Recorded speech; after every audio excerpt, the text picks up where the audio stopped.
In this case study, we're going to take a look at a golfer who came to visit for a couple hours looking for more distance. So we've got his before swing here, and before we get into looking at analyzing his swing, let's take a look at his TrackMan data before we started the lesson, and then what it looked like after working on some distance stuff for 2 hours. All right, so over here on the right is the before, and then over here on the left is the after. Now, I'll talk you through what we worked on and why we went that direction. You'll see that we gained a marginal amount of club head speed, a couple miles per hour, which isn't too uncommon when you're working on some sequencing and some bracing. So we did get a little bit of speed, but 2 miles an hour would only account for 6 yards, 7 yards of extra distance.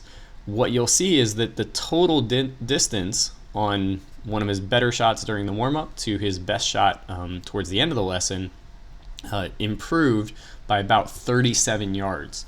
So pretty significant in terms of total distance. And you'll see that the biggest change we made was going from a downward attack angle of 8 degrees and a launch angle of 3 degrees to a positive attack angle of 2.4 and a positive launch angle of 11. Created a much better max height with a ball speed that was relatively close to the same. You can see that results in a large amount of distance. So that's why in the video, the fastest way to gain distance, I talk not so much about making big swing changes just for the sake of gaining speed, but more for the sake of improving your launch characteristics, just like this guy. All right, so now that you know what we're going to do, let's take a look at how we did it.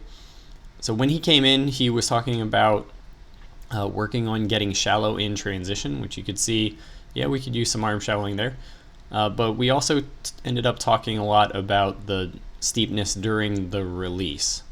Now you'll see from the face-on view, while he does have the ball position just outside of his ear, for where we would like it with a driver, more outside the shoulder, you can see that it's well behind. So that was one of the first changes that we are going to make, is improving that ball position.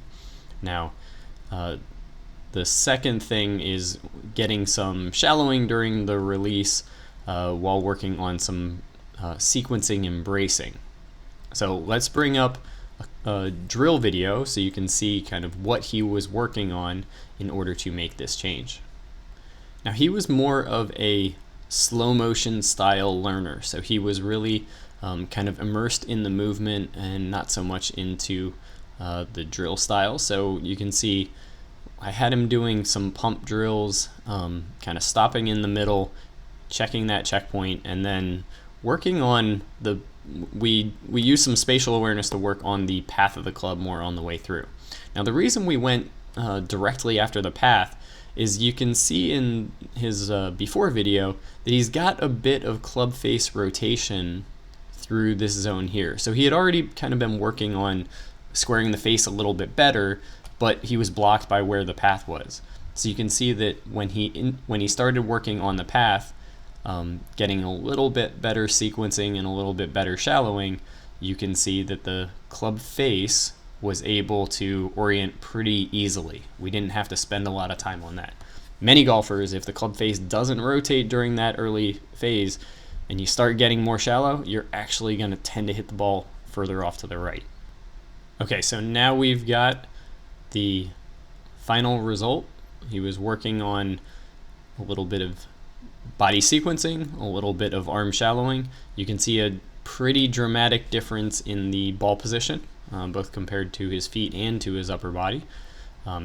That helped him shallow things out, but what we'll see is the sequencing, the path, and the bracing is going to create some pretty good change in the release. So previously, you can see that his upper body was kind of well on top of the golf ball, and as a result, the arms had to bend to add some amount of loft to get the ball airborne.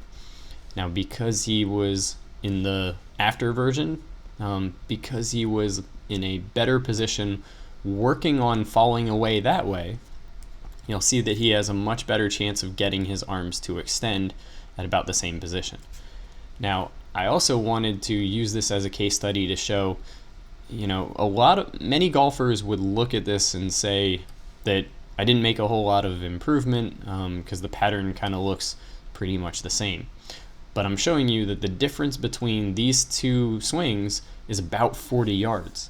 So if you're using video and you're looking for enormous global changes, like your swing is going to change from lunge and chicken wing to Dustin Johnson kind of overnight, it doesn't happen that way. And what tends to happen is you get more subtle changes like this that do have a big impact in terms of your distance or your consistency, but your overall performance. Now, it is possible to get very big changes on video quickly, but this is more the norm, especially when I'm doing more of the distance coaching. Now, if your goal is to make your swing look a specific way, that's actually a harder performance goal than if you say, I want to gain distance, I want to hit the ball consistently, I want to hit a draw, anything that's more outcome based. So if you struggle with distance, hopefully you can learn a thing or two from this case study.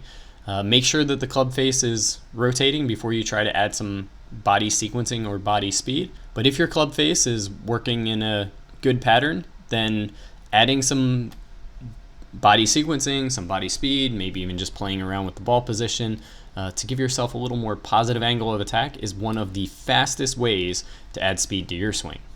Now, if you've played around with those factors and you feel like you've maxed out your launch capabilities, then the only way you're going to get extra speed is by improving your swing mechanics. If you're not quite ready to sign up for the free membership, then go ahead and like this video or subscribe to our YouTube channel. That way you'll be the first to know when we create new content to share with you here on YouTube.